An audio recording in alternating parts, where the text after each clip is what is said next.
Hello everybody, welcome back to the channel. Today we're going to be going over how to build a sealed deck, because sealed is a ton of fun and has nothing to do with the fact that I have some Dominaria booster packs lying around that I'd like to open. So sealed is a format that requires you opening 6 booster packs and building a 40 card deck from it. This is traditionally done at pre-release, but it can also be done at GPs and also just at home for the fun of it if you have some packs lying around.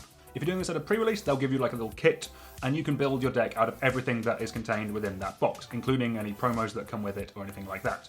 If you're doing it at GP, that's a whole nother level. There's a whole deck registration thing. But for the sake of this, we're just going to do nice, friendly, casual sealed.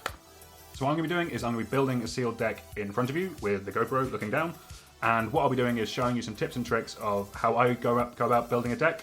And what I found is it's a really easy method for new players and experienced players to get a deck together really quickly. The first thing we're going to do is we're going to open all of our packs and split them into the different colours. We're going to take out multicolored and colourless cards and any non-basic lands. I like to keep the rares to one side as well, but you don't have to do this if you don't want to. Then one by one, we're going to go through each colour and separate them into 3 different piles. The top pile is cards you really want to play.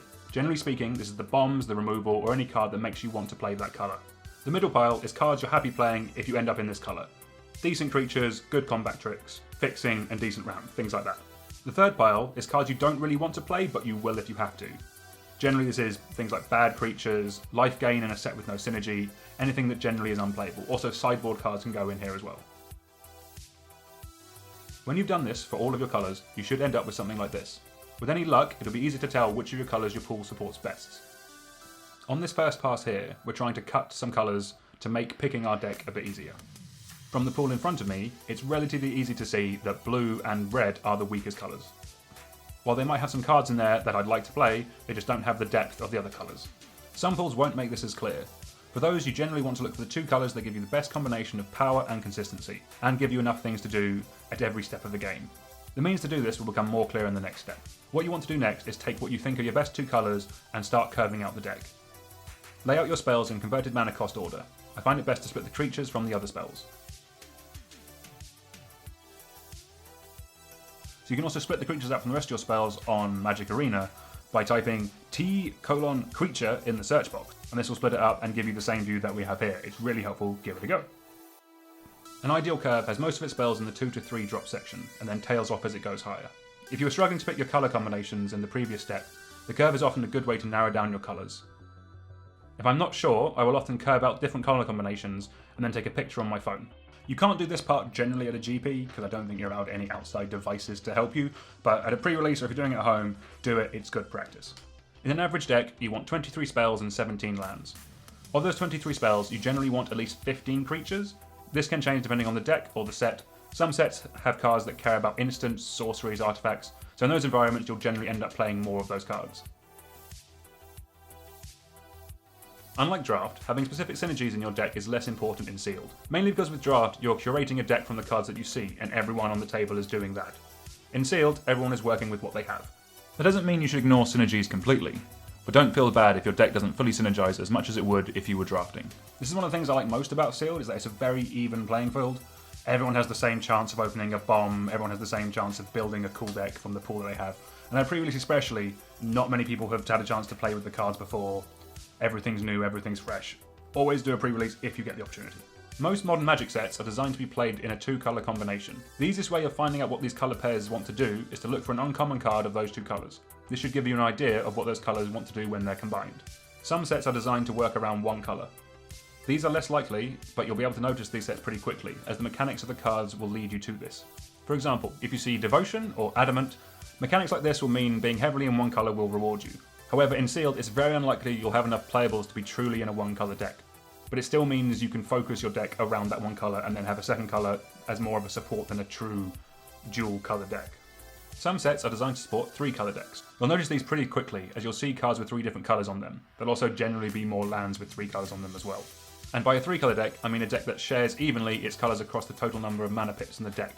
This is very different from Splashing, which we'll get into in a bit.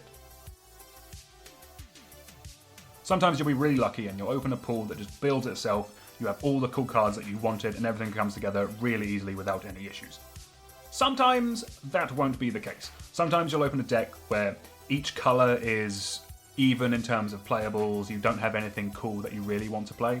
In those kind of situations, something to consider if you really want to try and maximize your wins, as it were, is to play with a bit more risk. By that I mean cut a land, go down to 16 lands and play a low to the ground deck. Curve out, be aggressive, take advantage of people who are being greedy with their mana bases, greedy with the kind of spells they want to cast.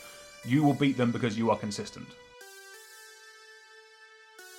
The easiest way of working out what land split you should play is to count the number of mana symbols on your cards, and then work out the rough percentage of mana symbols in those colours. That should then give you the gist of what the split should be of your lands. Do keep in mind though that where the mana symbols appear on the curve, if you have a lot of mana symbols in the lower drops, you want to tilt the land count in that direction to make sure you see that colour early. This brings us nicely on to splashing. This is when there's a card or two with mana symbols outside of your main colours. Playing these cards will affect the consistency of your deck, but if they are powerful enough and your pool can support it, then it can be worth it. For a splash, you generally want 3 sources of mana that make that colour in your deck. Preferably these are not just 3 basic lands. By sources, I mean these are cards that either can produce that splash colour or can go and fetch it up.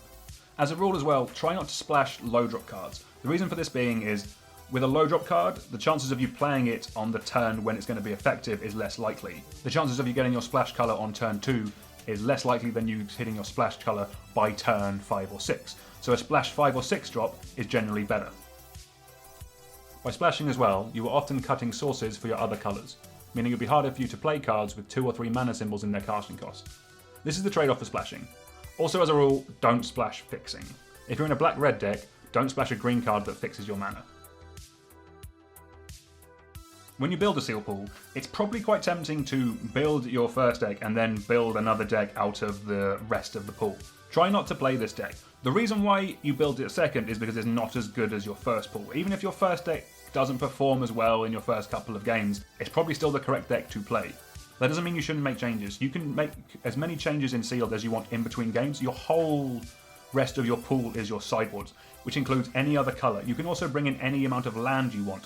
So if you wanted to change into your third colour for game 2 or 3, that's something you can do in sealed. I'm also going to point out, at a GP, it is slightly different. Now, there probably aren't going to be any GPs for a while because I'm filming this in, dear God, October 2020. But at a GP, you have to register your deck. So the starting deck always has to be the same. After that, you can make any changes that you want throughout the game, but whenever you sit down against any opponent, the deck you register is the deck you have to play. Just something to keep in mind if you want to take this a bit more seriously. So with this pool, there are definitely 2 ways I can take the deck. There is either the consistent green and white version, which probably may be the one that does better in terms of win percentages, because it'll curve out, there's only 2 types of mana I want to hit.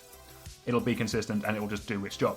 The splashy version, however, is probably the more fun one. By splashing black, it gives me access to an extra piece of removal and a card in Ariel which can just take over the game by itself. By splashing blue and black, it gives me access to Muldrotha, which is one of my favourite cards of all time, so it's one I really want to play.